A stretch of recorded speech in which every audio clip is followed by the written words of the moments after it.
Bagong taon, may bagong pangako na naman ang ating Pangulo para sa mamamayang Pilipino. Ano kaya ito? Panoorin at pakinggan. Sa ating mga kababayan, dama po namin ang inyong agam-agam at pangamba sa nakaraang budget. Kaisa ninyo ako sa pagnanais na masiguro ang bawat pisong buwis ay mapupunta sa tamang proyekto at sa tunay na pangangailangan ng ating taong bayan.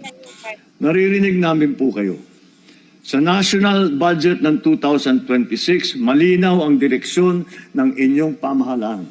Magiging mas masinop, mas maingat, mas responsable kami sa paggastos ng pondo ng bayan. Daoy, bot-bot mo. Ang bawat programa at proyekto ay dadaan sa masusing pagsusuri upang masiguro na ito ay may malinaw na benepisyo sa mamamayan, lalo na sa sektor ng mga nahigit na nangangailangan. Magtatrabaho ang administrasyong ito Trabaho sa pangungulimbat. upang mapabuti ang sistema, mapalakas ang pananagutan at matuldukan ang katiwalian.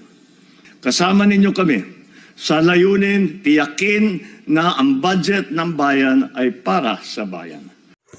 Hindi, mali. Ang budget ng bayan ay para sa magnanakaw, hindi para sa bayan. Hindi tayo napapayag na mapunta sa kurakot ang salaping pinaghirapan ng bawat Pilipino. Maniniwala pa ba kayo dyan? Ha? Pero sa bagay, kanya-kanya tayong opinion.